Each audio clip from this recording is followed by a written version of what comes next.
Donc ça, c'est le premier vidéo qui malheureusement n'avait pas enregistré hier.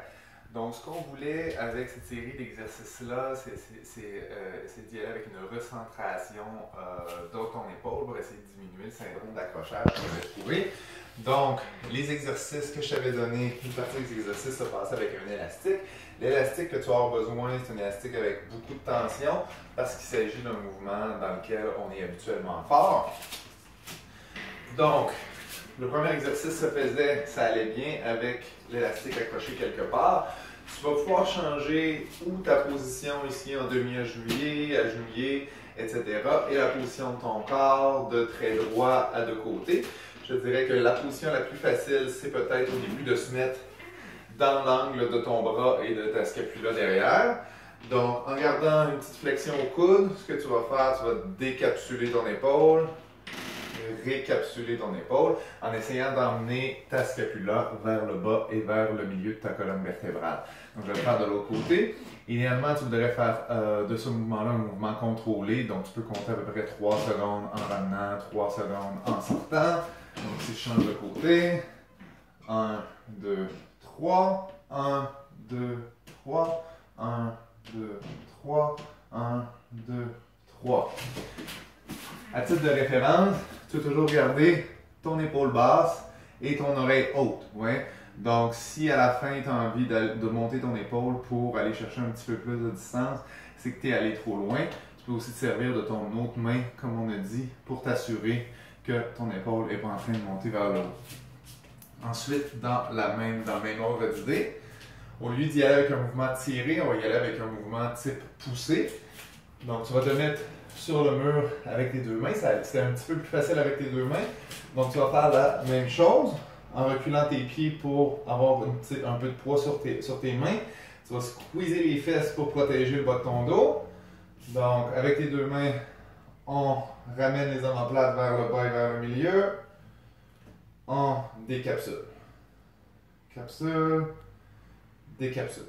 Comme mouvement intermédiaire entre ça et la version à une main, ce que je t'avais proposé était, on encapsule, on tourne d'un côté, on tourne de l'autre, on a l'air d'un petit robot, et on recommence, toujours en gardant l'épaule loin de l'oreille. Quand tu es capable de faire ça, tu vas essayer de le faire à un bras seulement, donc on décapsule, on recapsule, décapsule, recapsule. Et c'était les exercices pour ton épaule. Les exercices qui nous manquaient sur l'autre vidéo. Donc tu pars à quatre pattes, les orteils plantés derrière. Tu vas essayer de garder tes pieds parallèles. Donc tu marches vers l'arrière en gardant tes fessiers près de tes talons.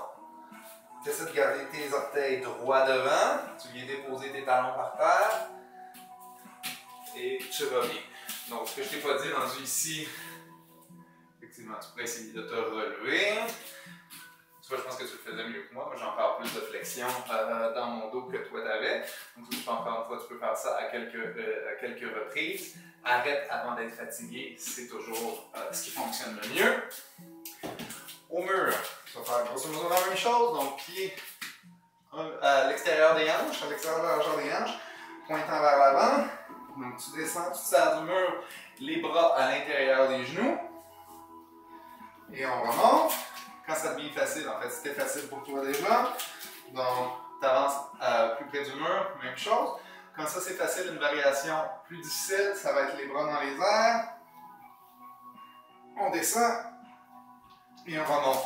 Le plus tu es près du mur, le plus tu vas engager l'unité motrice pour être en mesure de faire ton mouvement. Je t'ai aussi donné pour ton épaule qui était problématique des trucs avec une balle de tennis. Donc, tu semblais avoir une sensibilité à l'intérieur de l'omoplate. Tu utilises la balle sur le mur, tu trouves le spot.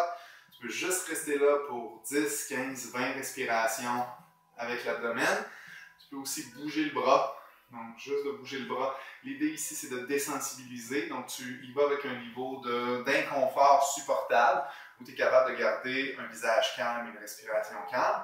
Et à partir de là, tu peux soit le faire en mouvement, soit le faire complètement statique. Les deux fonctionnent très bien. Tu devrais les alterner d'ailleurs. Pour l'autre sur ta tension que tu avais, ta douleur sur le dessus de l'épaule. Donc, vas-y avec le Donc, tu fais une espèce de griffe avec tes doigts. Donc, tu colles tous tes doigts ensemble. Tu cherches le point qui était un peu plus sensible. Je pense qu'il ne sera pas difficile à trouver. Et là, ce que tu vas faire, en emmenant la main, donc la paume va être vers l'arrière, en emmenant la main derrière le dos, tu vas appuyer légèrement sur la partie sensible. Donc ça, tu peux faire ça à répétition, à peu près à cette vitesse-là. Et si tu sens qu'il y a une diminution de la douleur, n'hésite pas à faire ça en 2, 3, 4 minutes. C'est pas grave de faire ça longtemps. En fait, c'est en faisant assez longtemps que tu vas sentir un changement. Puis, généralement, c'est quelque chose que tu pratiques à tous les jours, tu vas devenir meilleur à te désensibiliser et à relaxer rapidement. Donc, la première fois, ça va peut-être te prendre 3, 4, peut-être la première fois, tu ne sentiras pas vraiment de relâchement. Ce qu'on veut, c'est que ça n'empire pas. Peut-être que comme la semaine d'après, tu vas sentir qu'en 2-3 minutes, tu y arrives, puis éventuellement, peut-être en 30-45 secondes, tu vas réussir à créer le relâchement désiré.